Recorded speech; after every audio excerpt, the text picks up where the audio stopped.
ช่องไอ้น้องบ่ แม่ช่องไอ้น้อง เอาพูดเลยเป็นเด้อเป็นน้องนี่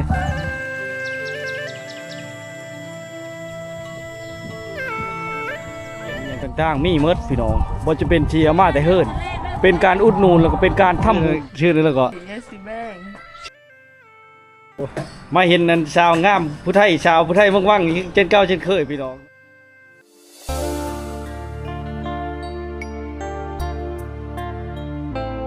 ครับทักทายสบายดียามแรงๆ FC ทุกคนนะขอต้อนรับเข้าสู่ป่าวงคนไทยบ้านเช่นเก่าเช่นเคยพี่น้องวิดีโอนี้เฮากะมาอยู่ที่บ้านท่านางล่าวเมืองวิลาบุรีแขวงวรรณเขตเนาะพาพี่น้องมาติดตามรับชมภาพบรรยากาศศึกษาเห็นภายในบ้านกระเจ้าเนาะไปพี่น้องเว้าอะไรก็เว้าอีกเพื่อ FC ทุกคนที่ยังบ่ทันได้เข้ามาติดตามรับชมนำกันเนาะหมู่บ้านนี่ก็เป็นหมู่บ้านชนเผ่าผู้ไทยพี่น้องเว้าจากกันง่ายเนาะแบบข้าพเจ้าเองนะ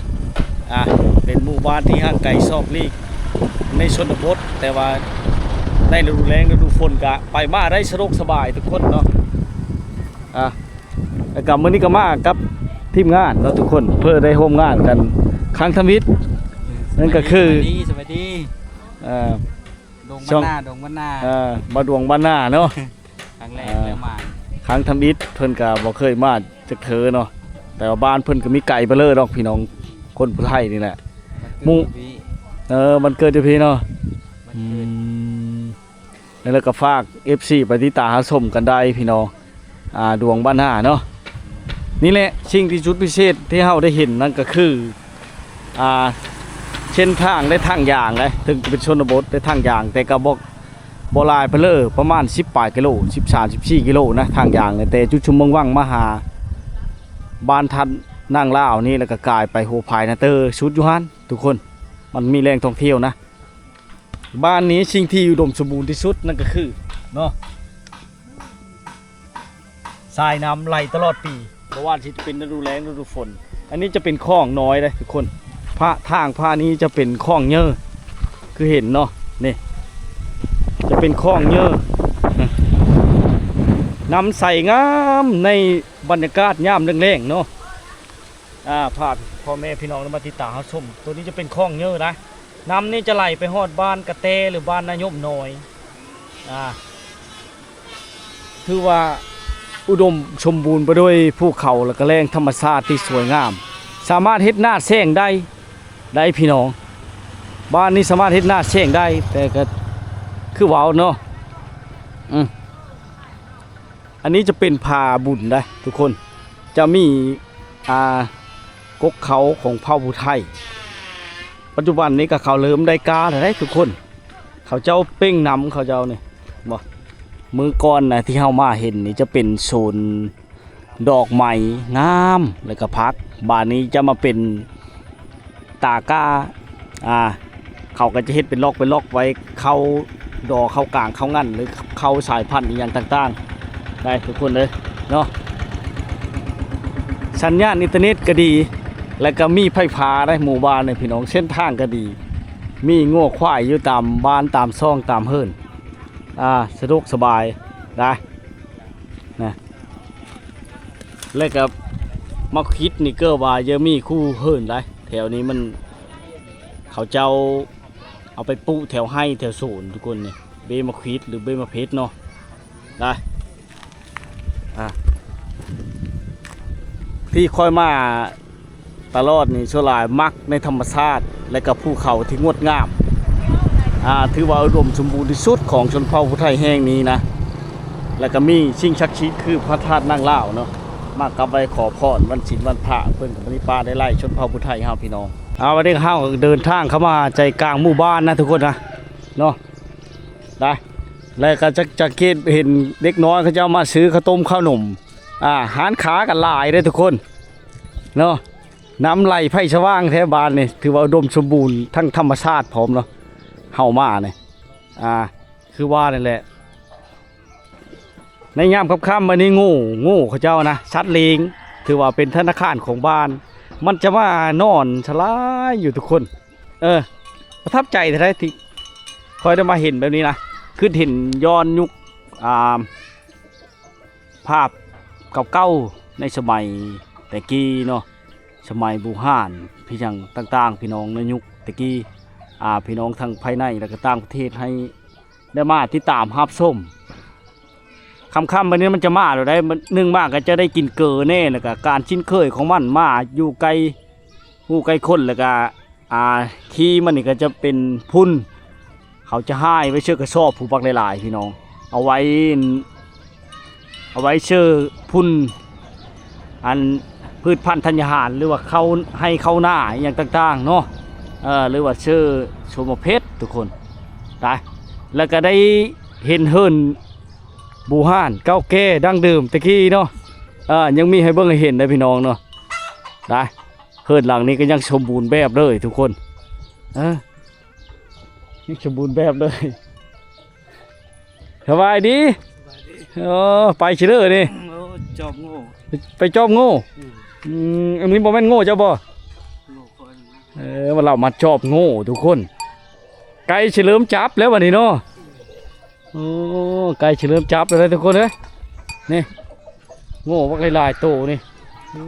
พี่น้องเลยเล่นใส่ลายอยู่พี่น้องเลยโอ้อันนี้เป็นเฮิรนนั่นเฮิรนสาวตุ้ยทุกคนสบายดีผู้สาวตุ้ยอยู่บ่ไปเวทแล้วไปเวทแล้วเห็นเอ้ยแล้วนี่เป็นน้องเจ้าเป็นน้องเลย ชาวตุ้ยบ่อยู่จะทุกคนเลยชาวตุ้ยนำบักงามๆนึงนะมาเห็นมือก้อนนะก็ได้อันนี้คือว่าสร้างครอบครัวเลยเนาะยังบ่ยังท่านสร้างครอบครัวเจ้ากะ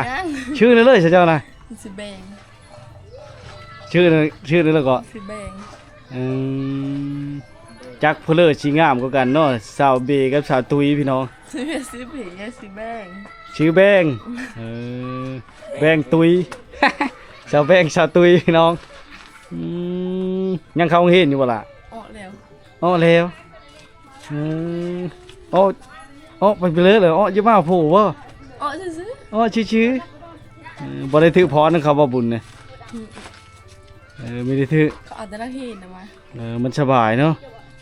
ชุดทางไปลิ้นเลยเจ้าก็ไปเดทเนาะเขาเคยจัดอยู่บ่บุญมกไผ่ลานบ้านทานเนี่ยเคยจัดแล้วปีแล้วนี่กันเนาะ2 ปีแต่เขาเห็นเธออยู่หน้าเจ้าพ่อผู้ไทยลงว่า7บังบ่ได้มกไผ่ลานเป็นนี่คือเสียอลังการขนาดเนาะมกไฟหลายผู้สาวคือสิลายเนาะผู้สาวคือสิมาลายขนาดนั้นเนาะขอบเจอได้เด้อที่ให้สัมภาษณ์อุดมว่าจิมาถามข้าวน้องตุ้ยเพิ่น FC ถามหาบักหลายๆนะหากบ่เห็นเราจำเห็นแต่สาวแบงนะทุกคนนะไปเลยเฮ็ดกายบุ้งแล้วบ่ยังหากระไถมันบ่ได้คือของน้ำนี่บ่หัวหน้าจังเจ้าอยู่ที่ทำป้องพุ่นโอ้บ่ได้พาทำป้องพุ่นที่อยู่เคยซื่อเบิ่งได้แถวนั้นบ่แม่นลูกเบิดหลายบ่ทางได้โอ้พี่น้องเนาะฐานะยังโสดเด้อสาวแบงพี่น้องเพิ่นเลยเยอะไปหามาแวะมาเที่ยวมาชมบ้านแล้วก็แวะมาลิ้นเฮือดลิ้นชานก็ได้บ่แวะมาแวะกินน้ำกินไหนก็ได้บ่เขาเจอหลายเด้อมื้อหน้าจะมาเที่ยวมาชมใหม่พี่น้องชาวแบงชาวพุทธไทยเมืองวังงามอีกคนนึงคนนี้ก็พี่น้องเฮิรนแล้วก็ยุเป๊ะแคมทางเลยทุกคนนี่อันเฮิรนน้องตุ้ยเลยทุกคนนี่เขาเจอลายเด้อนี่แหละบรรยากาศในยามแรงๆพี่น้องนี่รถที่ไฟฟ้าเนี่ยพี่น้องบริกินน้ำมันเลยช่ำชิไปได้แต่ชิปป่ายกิโลนึงเลยทุกคนมันมืดแล้วก็แย่เจอเลยมืดเบ็ดเลยกันเนาะจูงมาเลยบาทเลยเอามาเมื่อก่อนนะเห็นแม่เฒ่ากันเล่ากำลังสิปุเมอทุกคนมื้อนี้มาเห็นพอดีกำลังงามพอดีนี่คือภูมิปัญญาของชาวบ้านเนาะเขาเจ้าปุใส่กระปางบูมบี้กระปางบูมบิ้งจากเขตสงครามโลกครั้งที่2ได้พี่น้องปัจจุบันนี่ก็ถือว่าได้ประโยชน์เนาะแล้วก็ปาไว้ให้ลูกให้หลานเบิ่งชาวมักเฮ็ดโดยลักแกนไม้แกนร้อนทุกคนลืมหมอกร้อนเนาะยังเหลือแต่แกนพักแล้วก็บักงามๆนี่เชื่อพุ่นขี้โง่ขี้แบ ขี้เป็ดขี้ไก่แหละธรรมชาติบ้านเฮาปลอดสารเคมีจักด่างพี่น้องนะติดกับแขนทางอันนี้ก็โซนมะขิดนี่โซนพักโซนมะขิดทุกคนไปโอ้งัวมันย่ำค่ำๆเนี่ยมันมาเต็มเลยพี่น้องจอนแต่บรรยากาศมาบ้านนี้เราถือว่ามาย่ำใดประทับใจย่ำนั้นที่เฮาได้มาเนาะมาแล้วมาอีกพี่น้องเนาะนะ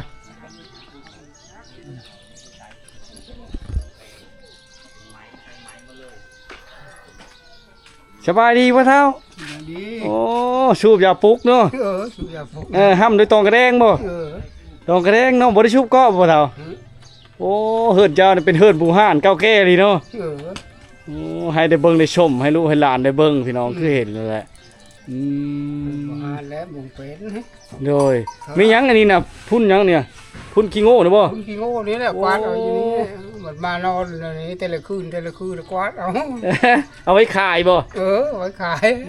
ชอบเทเลอร์บ้านเฮาเขาขาย30,000กีบโง่นี่บ่แม่นโง่เจ้าของหมดดินี่บ่โง่ไทกลางบ้านนี่แหละโง่ไทกลางบ้านโง่เจ้าก็มีบ่มีมีคือเดียวเนาะมีคือเดียวเจ้าน้อยก็เขาจับมาแล้วนะเจ้าน้อยนี่เนาะเขาเริ่มเฮ็ดกาให้บุงจะมันเข้ากาเนาะเกมจะจับให้เขาหน้าผลประกาศแล้วยังไม่ได้จับ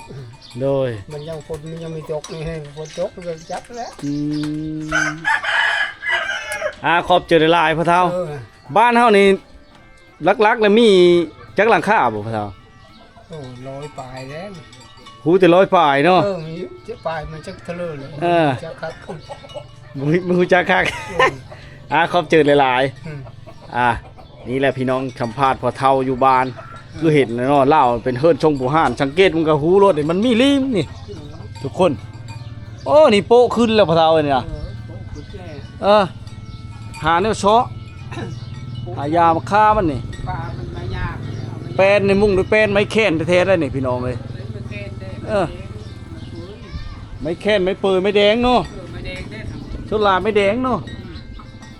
ผ่านี่เป็นผ่าไม้แค้นเนาะผ่าไม่ย่างว่านี่นะโอ้โปมักเท่าไรผ่าไม่ย่างนี่ไรโอ้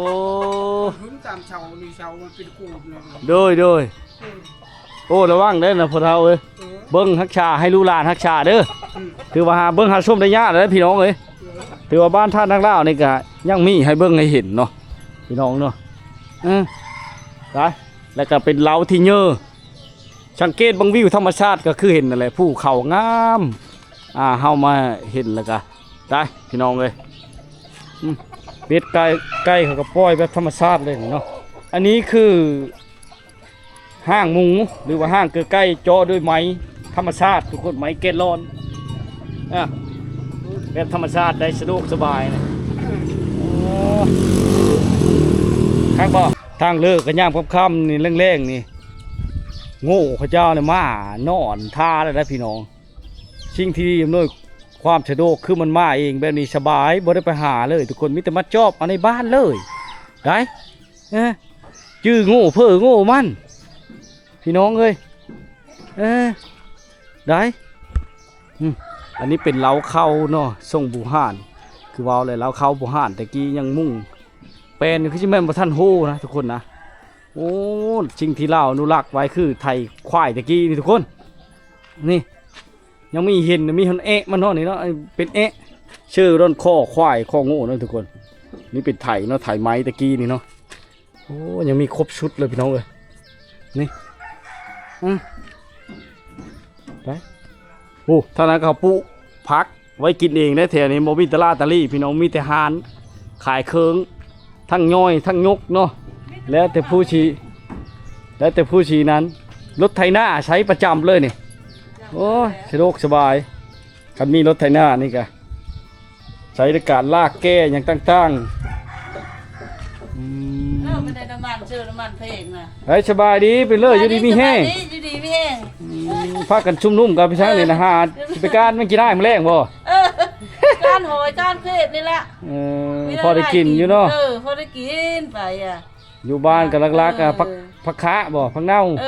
หน่อไม้ของเรา หน่อไม้เริ่มอ้อแล้วฝนตกยาม5 5เนาะ กินแต่เรื่องนี้แล้วอยู่บ้านนอกเฮาน่ะไม่ได้เงินซื้อ แม่นเลย เรื่องหาเรื่องนี้แหละก็ได้นั่งอยู่นี่ละ เขาเจอได้หลาย ชอบใจ เดี๋ยวเราไปต่อพี่น้องเลยนี่แหละบรรยากาศภายในบ้านเฮาชนบทมาอันยังเลิกกระติดเจอจำนั้นในบ้านทานนางลาวนี่พี่น้องเลยผักคะนี่พี่น้องเป็นอาหารหลักของชาวผู้ไทยแถวนี้ได้จนปุ้งนั่นก็มีท่านนี่ทุกคนเขาเจ้าเอาไปแกงเขาเจ้าเอาไปแกงเนาะไปแกงเอาไปโคเชื้อไข่ก็ได้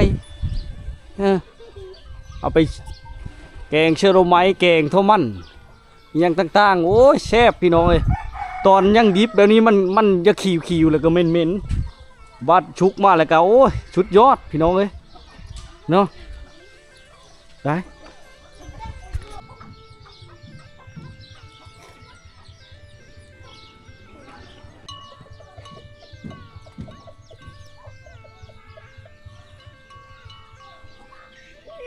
นี่คือธนาคารของชาวบ้านนะพลเรือนบ่มีเงินมีคำก็ใช้เลงโง่นี่แหละพี่น้องเอาไว้ในยามฉุกเฉินบ่ว่าสิเจ็บเป็นเอ็นอุ่นหรือว่ามีเฮิรนดีเฮิรนดองอย่างต่างๆเขาเจ้าก็จะใช้งัวนี่เนาะได้พี่น้องเนาะเป็นธนาคารของเฮือนของบ้านแต่ละชาวบ้านเขตนี่เนาะก็สะดวกสบายไปอีกแบบหนึงพี่น้องเลยบ่ฮู้คำว่าเงินเพ้ออย่างต่างๆเนาะแต่ว่าเขตนี้ถึงจะเป็นชนบทแต่ว่าสะดวกสบายนั่นก็คือมีหานขามีแม่นำมีสัตว์เลี้ยงสิ่งปลูกผังอย่างต่างๆถือว่าอุดมสมบูรณ์พี่น้องเลยสามารถเฮ็ดหน้าแซงก็ได้หน้าปีหน้าแซงเนาะนี่คือป้ายวัดพระธาตุนางลาวพี่น้องเนาะได้แล้วก็แขนที่เขาเจ้าเฮ็ดเป็นสัญลักษณ์ไว้ของชนเผ่าผู้ไทยได้เนาะหมู่บ้านแห่งเขาขาวสาวงามวันที่16-17นี่จะเป็นงานบุญบังไฟล้านทุกคนบังไฟล้านบังไฟแสนแล้วก็แห่ขอนทางอย่างต่างๆเนาะเฮาก็จะได้มาร่วมงานคิดว่าเนาะถือว่าครั้งแรกครั้งทำอิฐนะที่เฮาจะได้มาร่วมงานบุญบังไฟล้านพี่น้องเนาะเดี๋ยวเข้าไปติดตามชมกันเลยนะตั้งหน้านี่จะเป็นอันบอนเขาขายชิงกะลาบูชาพระธาตุนางลาวทุกคนนี่พี่น้องเนาะบอนกะลาบูชาเนี่ยวันนี้มันค่ำแล้วเนี่ยทำนั่นนะลายขนาดพี่น้องใหญ่อย่าพูนช่วงนี้กำลังก้าเกี่ยมงานเนาะเป็นเมื่อแต่ละหานไปเนาะนี่จะมีขันหรือว่าชิงกะลาบูชาเนาะขันมาเบ่งทูบเทียนอย่างต่างๆมีเมดพี่น้องบ่จะเป็นเชียร์มาแต่เฮิรนเป็นการอุดหนุนแล้วก็เป็นการทำบุญเนาะเป็นการทำบุญช่วยเหลือวัดพระธาตุนางลาวพร้อมเนาะไปเลยมื้อนี้ได้ขายดีว่าผู้สาวขายไม่ดีไปเลยได้ไรก็ใจจดใจจ่อมือบุญพุ่นเลยเนาะคือสิโมนเนาะถ้ามาบุญพุ่นมาขายคู่มือป่ะขายคู่มือกะเขาแบ่งกันขาย แบ่งกันขาย3 มื้อแล้วก็หน่วยนึงมาเฮ็ดหน่วยนึงเฮ็ดเป็นหน่วยไป3 มื้อต่อหน่วยแล้วแต่โชคแต่มานเนาะนี่เลิกเอาบุญน้ำเดียวโอ้โชคเนาะมื้อหน้าเด้อจังว่าชื่อช่อยเด้อพอมาอันนี้สิกลับไว้แล้วเนี่ยซอยแล้วครับไปไว้แล้วก็มื้อมาหอนแล้วดิโอ้นี่แหละบรรยากาศพี่น้องเลยวันนี้เขาเจ้าเมื่อหลายนะปกติจะหลายกว่านี้ได้เด้อยังโชดอยู่บ่เนี่ยฮะมีแฟนแล้วมีแฟนแล้วโอ้ถึงแล้วคนงามไหมเนาะได้ไว้เลยเจ้าอยู่คนมาท่านี่เลยบ่จังพ่อจังงามเนาะชาวประเทศนี่งามทุกคนเนาะทุกคนแล้วสาวไทยแค่คนงามๆนะแม่นก็เจอยามแรงๆบัดนี้พี่น้องที่พระธาตุนางลาวเนี่ยมันจะมีควายมาเด้เขาใกล้สิจัดงานบุญบังไฟล้านทุกคน ควายแขนมักกะโลงนี่เนาะโอ้มีตัวพี่ๆได้แถวนี้หญ้ามันอุดมสมบูรณ์ทุกคนมันลงมาแต่ภูเขามันก็จะมานอนได้กลางคืนนอนเดินเย็นแถวนี้สะดวกสบายเลยทุกคนเนี่ยมีตัวตุ้ยๆพี่ๆบรรยากาศยามแรงๆนี่โอ้ชุดที่ประทับใจพี่น้องได้ชุดที่ประทับใจทุกคน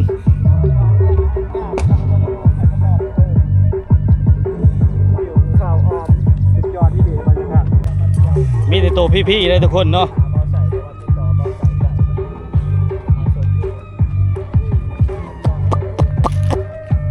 ชนลายจะเป็นควายดำทุกคนเนาะตอนหน้าพระธาตุนางล่าวที่เฮาแนมเห็นพูน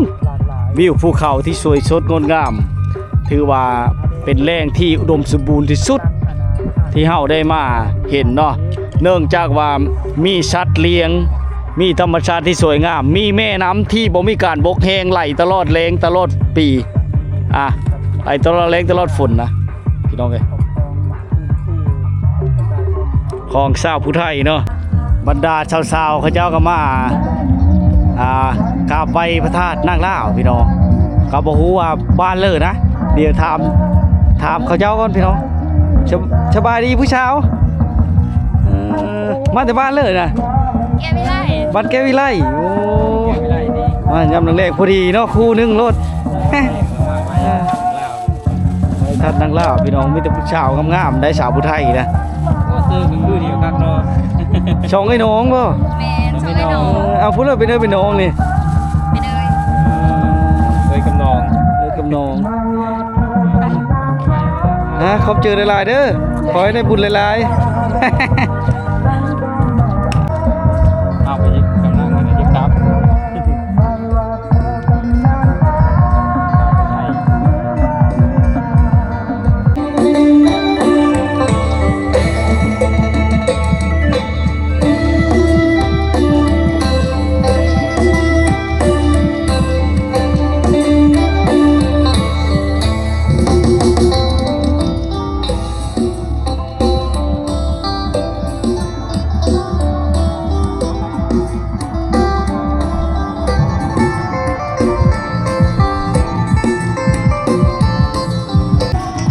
นี่คือกำแพงพระธาตุนางล่าวที่เพิ่นเริ่มใช้ใจชัดท่าเพลอแห่โปรโมทนากามาเฮ็ดตลอดพี่น้องข้าวดีกันน้องเพชรนี่บ่ฮอดปีใช่นะก็เลยแล้วยังบ่พอเท่าเลอมือนะก็จะเจออันงานบุญยิ่งใหญ่งานบุญบังไฟหรือว่าแห่คอนทั้งอย่างต่างๆงานบุญบังไฟลาด7ปังพี่น้องเนาะนี่ยามาหาถ้ามาลงเพิ่นกำลังเงินจัดตู้นะพี่น้องเนาะยาทานยามาหาเพิ่นพี่น้องเลยนี่แหละคือยำแรงๆเนาะถ้าเป็นวันชินวันผ้าเนี่ยโอ้ยบ่เว้าเนาะที่เพิ่นมากกะลาบูชานะทุกคนไปเพิ่นจะติดป้ายไว้ในกรุณาโพสเกิบเนาะก่อนเข้าไหว้พระธาตุนางล่าวเลยก็นุ่งสิ้นนะผู้หญิงพี่น้องย่าเพิ่นกำลังแปลงตู้เลยพี่น้องมากันเลย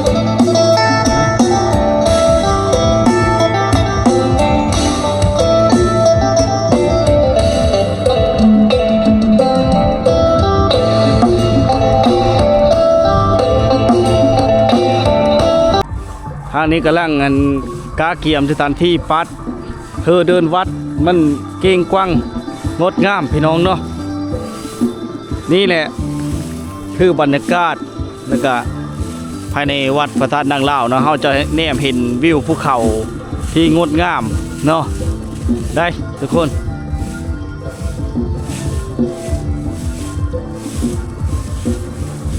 นี่แหละเชื้อสายเผ่าพุทธไทยเมืองว่างแท้ๆพี่น้องเนาะโอ้กาเกียมเนาะทะเลมือแล้วนี่เนาะเกียมเชื่องานบุญนี่เนาะว่าเกียมลายมือแล้วนี่เนาะเธอสิแล้วเลยดินี่แหละย่ำกับคำพี่น้อง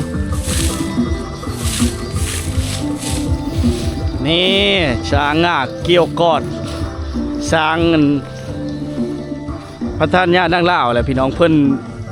สาธิตให้เบิ่งนี่ พิ่นสาธิตให้เบิ่งเนาะนี่แหละพี่น้องเป็นช้างง่าเกี้ยวกอดช้างง่าเกี้ยวกอดพี่น้องช้างของเจ้านางล่าวตะกี้นะพี่น้องเนาะที่นั่นเพิ่นได้สิ้นพระชนม์นี่ยังหรือว่าเสียชีวิตไปหรือว่าตายนะพี่น้องเฮ็ดให้เพิ่นได้สร้างพระธาตุนางล่าวนี่ขึ้นพี่น้องเนาะได้พี่น้องเอ้ยอันนี้จะเป็นซากปรักหักพังหรือว่าซิมเก้าแก้โบราณตะกี้มันจะเป็นบอนพวกเขาเผ่าผู้ไทยอยู่ตะกี้นะพี่น้องมันจะเป็นหินเก้าแก้ตะกี้นะที่เขาสร้างพระธาตุนางล่าวไว้แหละปัจจุบันเนี่ยเพิ่นก็เริ่มมีการดัดแก้เปลี่ยนแปลงใหม่เนาะเฮ็ดใหม่พี่น้องบูรณะใหม่เนาะเขตนี้จะเป็นสุสานเก่าหรือว่าซิมวันนี้เนาะได้หลายๆบ่อนนะว่างนั้นก็จะเป็นพระธาตุตะกี้บ่ฮู้ว่าพระธาตุหยังเพิ่นก็เลยบ่สามารถสร้างขึ้นได้ทุกคนเนาะอันนี้จะเป็นบ่อนอันมาบูชาเอาชิ้นหรือชิ้นผืนแพร่ว่าอย่างต่างๆนะพี่น้องเนาะแล้วแต่ผู้ชีโม่ถ้าบ่มีถือมาแต่บ้านแต่ซ่องมาบ่ดื่นบ่ไก่นะจะมาบูชาอยู่นี่พี่น้องเนาะแล้วก็เป็นบ่อนโม่บุญอันนี้เนาะแล้วแต่ผู้ชีโม่บุญแล้วก็เชียงชี่เนาะเชียงโศกอย่างต่างๆทุกคน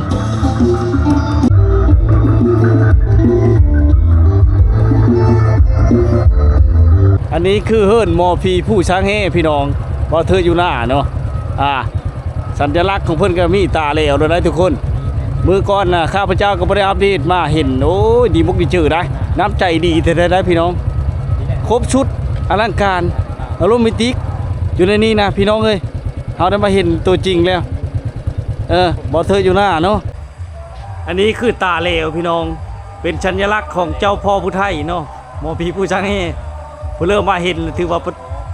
ที่คอยมาเห็นในประทับใจที่ชุดคือตาเลวนี่เลยพี่น้องบ่ฮู้ว่ามันเป็นอย่างเล่อเนาะถ้าเฮามาในชนบทเนาะโง่ควายกับเจ้านี่จะเข้ามาบ้านเลยพี่น้องเนาะเขตนี้นะถือว่าชุดยอดอลังการในภาพบรรยากาศในยามแลงเฮาได้มาเห็นได้แล้วก็อันนี้จะเป็นเฮิรนหลังเมื่อนี่หลังไม้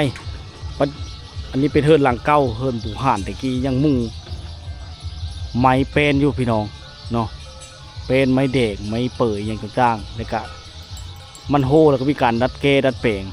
ได้พี่น้องเลยมีการดัดแก้ดัดแปลงนะเอาชังกระชีมาปกเนาะปูปลาลอยลิ้นน้ำตลอดเลยปูปลาหน้าน้ำพี่น้องมันเป็นข้องน้ำไหลไป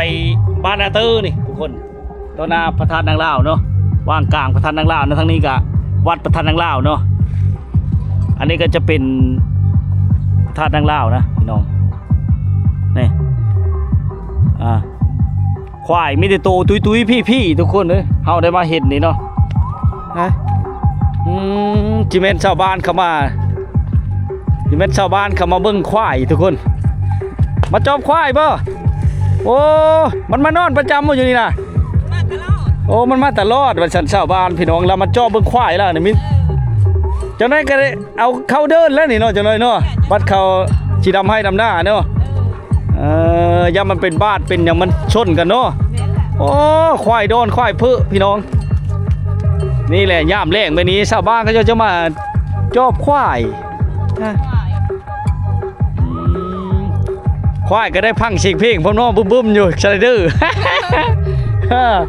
โอ้ยคักพี่น้องไอ้ควายก็ได้ฟังเพลงเลยปัจจุบันนี่เขาชิจัดงานบุญนะมือนี่ทุกคนนี่ชุดยอดเลย10 กว่าโตแล้วมัน40แล้วมั้งนี่เพื่อนมาจอบโง่ว่าเจ้าน่ะย่ามยังแรงเห็นบ่โง่ของชาวบ้านเขาเจ้าจะมาจอบอยู่ในบ้านเลยทุกคนเฮิรนให้เบิ่งก็เป็นเฮิรนโบราณเก่าแก่แต่กี้มีให้เห็นอยู่ในบรรทัดนางล่าวเลยพี่น้องเลยเว้าแล้วก็เว้าอีกเนาะมายามใดก็ประทับชื่อยามนั้นนี่แหละชนเผ่าผู้ไทยเฮาทุกคนขี่มันก็ได้ประโยชน์เฮือนไม้แปนเนาะมุงก็แปนทุกคนเฮือนไม้แบบโบราณดังเดิมนะเฮือนหลังนี้นะพี่หรือโง่เจ้าเนาะ ว่าพี่อะไรวะ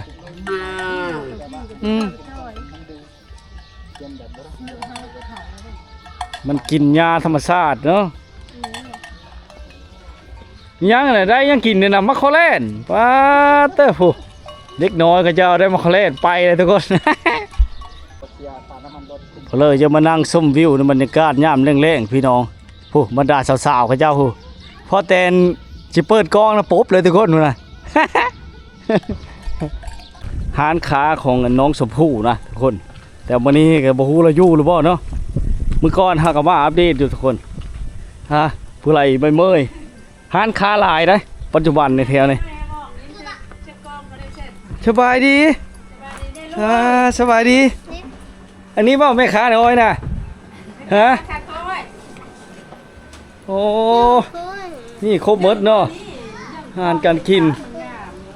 น้องชมพู่ไปเชื่อมาเห็นมาเนี่ย ลงมาหากระบา ลงมาตรงนี้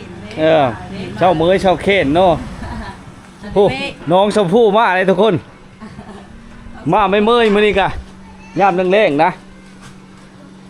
มาหากินน้ำเย็นๆพี่น้องสปอนเซอร์สบายดีน้องชมพู่โอ้หากก็เริ่มเห็นบ่สมพรคือสิเอาบุญ16-17เนี่ยเลยเนาะซ้อมมืดมือเลยบ่ซ้อมอ่ะตอนเช้าเสียงตะแหลงของ โอ้แบบกระทันหันเลยเนาะปั๊บขนาด โอ้ตอนแรกค่ำๆสิมากินต่ำน้ำจังหน่อย ต่ำมีแต่อย่างเนาะกินน้ำเดียวแล้วกินน้ำกันนั่นแหละโอ้นี่แหละพี่น้องน้องชมพู่ที่ FC ถามหาหลายคู่หลายคนเนาะเพิ่นก็ยังเห็นอยู่เด้อทุกคนเด้อหม้อนั่นก็หม้อ5เลยเนาะ ชาวคนงามมาแล้ว ชื่อนั่นเลยว่ะชมพู่ น้องชมพู่สาวผู้ไทยเมืองว่างชาวงามเมืองว่างทุกคน ยังเห็นอยู่ว่ะพร้อมเลยว่ะอันนี้คือปีโอ้ถือว่ากะยังเป็นผู้สาวเนาะ ยังเป็นผู้สาวขึ้นใหม่อยู่ได้ดิจำนี้นะอันนี้อาหารเจ้าบ่หรืออาหารแม่อาหารแม่ขายเชิงเนาะขายกาแฟขายขนม มาแวะกินน้ำเย็นพี่น้องหาน้องชมพู่เนาะมีครบหมดอยู่นี่นะเย็นๆหันขาหลายได้ทุกคนแล้วก็มาหนุนน้องสาวเพิ่นเนาะโดนเติมเลยนะที่เฮาบ่ได้มาอัปเดตหานเพิ่นพี่น้องน้ำไหลไฟสว่างนี่น้ำไหลลงไปพูดเลยทุกคนเพอมีชีชอบมีอย่างมีหมดนะอาหารการกินสะดวกสบายทุกคนเลยและก็มีวิวธรรมชาติที่สวยงามที่เฮามาเห็นเนาะว่าแล้วเจ้าของร้านก็งาม เท่าเลยสปอนเซอร์นะ12,000เนาะเดี๋ยวกินน้ำเย็นๆก็พี่น้องเลยหลังจากกันเลิกเต็มเฮนมาเลยกันมาขายเครื่องช่อยเมเนาะเมยยันมึงแรงพี่น้องมาซื้อซอยผู้สาวเลยเด้อ FC ทุกคนผู้เลือกไปกายบ้ากายกับบ้านท่านนางเล่าเนาะมากกับใบขอพรหรือว่ามาท่องเที่ยวอย่างต่างๆนะมาได้เปิดตลอดเช้าหาค่ำเนาะเปิดทุกมื้อขันมีข่าววิข้างงานเนาะ เงียบดำหน้ากะปิดก่อน กระเพาะได้ขายอยู่บ่ช่วงนี้บ่ จะทำเลย คนไปหลับเลย มีได้ลาไปเลยเนาะ ยังได้คนใหม่ โอ้ เนาะ ยังยกแยก งานนี้ก็คนมันก็มีหลายไปเลย คนไปหลับ เอามาใกล้ๆกันนี่มันจะบ่เห็นกล้องนั้นสิครับเวลาถ่ายโอ้มาเห็นนั่นชาวงามผู้ไทยชาวผู้ไทยว่างๆเช่นเก่าเช่นเคยพี่น้องเนาะกระโดนแล้วบ่ได้มาทักทาย นี่ชาวก็งามจริง เรียนยามถามข้าวน้องสาวคนงามเนาะน้องสาววะเนี่ย น้องสาวคนนี้ โอ้ไปเลยชื่อเลยเด้อน้องสาวเจ้านะ น้องสาวไป ปานี่ ชาวปานี่แต่ว่าผู้ไทยเขตนี้เนี่ยพี่น้อง15-16 ปีนี่ยังบ่ทันได้ช่างครอบครัวจนหลายจะเป็นชาวป่ายเนาะประมาณนั้นบ่ 10 ปลาย จ้า ยิงตามบ่ ตาม ยิงตามพี่น้องเลยเนาะมื้อนี้ก็โชคดีมากครับบ่มีคนเข้าหานถือว่าสัมภาษณ์เพิ่นได้สบายเลยทุกคน ปกติคนหลายบ่ กับบางมื้อสุดหลายอ่ะตอนวันศีลหรือว่าบุญ เป็นบุญเป็นวันศีลแล้วคนหลายเนาะอันนี้เปิดตลอดเนาะ เปิดตลอ เปิ ด ดตลอดกันคาเฟ่กับปิดไว้ก่อน มาแต่เห็นแล้วก็ขายขึ้นซอยพ่อซอยแม่ดีหลาย เช้ามาเปิดร้านแล้วก็ไปโรงเรียนวันเสาร์อาทิตย์เข้าร้าน ตอนเช้าก็เจ้าเปิด เปิดซอยเดี๋ยวนะ แสดงว่าคันยากอันพบยากอันเจอเจ้าแล้วต้องมาวันเสาร์อาทิตย์เนาะจนหลายเจ้าจะอยู่วันเสาร์อาทิตย์นี่ตลอดเลยขายเป็นอีเมลเลยเนาะ บางมื้อก็ไปลิ้นแน่ ไปเวะชนโตแน่เนาะ มีแรงท่องเที่ยวเนาะไปภายนาเตอร์คนหลายบ่ ขายเนเตอร์ ย่ามนี้เขาย่าเลยบ่ เขาเป็ดซื้อละได้ เป็นนั่นเลยเนี่ยนะบ่ได้ไปเลย ตัดคุณชี่ ตัดตัดคุณชี่รีสอร์ทตัดคุณชี่เนี่ยนั่นบ่เป็นรีสอร์ทแล้วบ่เนี่ยโอ้ยังบ่ทันได้ไปจักเทื่อแต่เพิ่นอัปเดตมื้อนี่ โอ้งามได้งามได้ ไปโขไต่บ่ไป นี่นั่นเนาะ เขาเอ็ดโข ยั ไต่ งบ่ทันได้ไปจักเทื่อ เอาเป็ดเป็ด เพราะว่าช่วงสงกรานต์นี่พักหึงเด้ ไปลองเบิ่ง แม่นถ้าผู้เลออยากพบน้องชมพู่เนาะหรือว่ามาเที่ยวมาส้มอยากทักทายมากินข้าวรับประทานอาหารนี่ต้องมาวันเสาร์วันอาทิตย์พี่น้องทั้งโชลาก็จะเป็นแม่เล่าอยู่เนาะมาอุดหนุนเราแน่พี่น้องเลยแถมมีสาวแม่ค้างามวันนี้หายเบิ่งหาชมได้ยะเลยได้คู่มือนี่พี่น้อง ต้นตำรับของผู้ไทยเมืองว่างแท้ๆบ้านท่านนางลาวพี่น้องบ้านนาโมน้ำกระป๋อเนาะบ้านนาเตอร์พี่น้องเมืองวิราบุรีเนาะนี่แหละพี่น้องผู้เลออยู่ทางภายในและต่างประเทศมาเบิ่งมาส้มมาเที่ยวมาส้มก็ได้เนาะในเรื่องก็ขอบใจหลายเด้อที่ให้ฉันสัมภาษณ์อารมณ์เด้อมื้อหน้าสิมาแวะมาหยาบไม้พี่น้องเดียวก็เฮาไปชมธรรมชาติที่บ้านกันเนาะนี่คือบรรยากาศในบ้านท่านนางลาวพี่น้องให้พ่อแม่พี่น้องได้มาติดตามรับชมว่าสิอยู่ทางภายในหรือก็ต่างประเทศนะถ้าผู้เลออยากชักถามหรือคอมเมนต์ไปบ้านเลอบ้านใดถ้าได้โอกาสไปเนาะเฮาก็สิพาพี่น้องไปติดตามรับชมศึกษาเรียนรู้เก็บเอาภาพบรรยากาศงามๆในยามแรงๆยามมื้อเช้าหรือสายๆเนาะให้มาติดตามรับชมหรือว่ามีแนวคอมเมนต์นั่นเลยตีชมมาได้เนาะขอขอบใจที่ชลาเวลามีค่ามาติดตามรับชมเด้อพี่น้องเด้ออีพีหน้าพอกันไหมขอขอบใจหลายๆพี่น้องเนาะ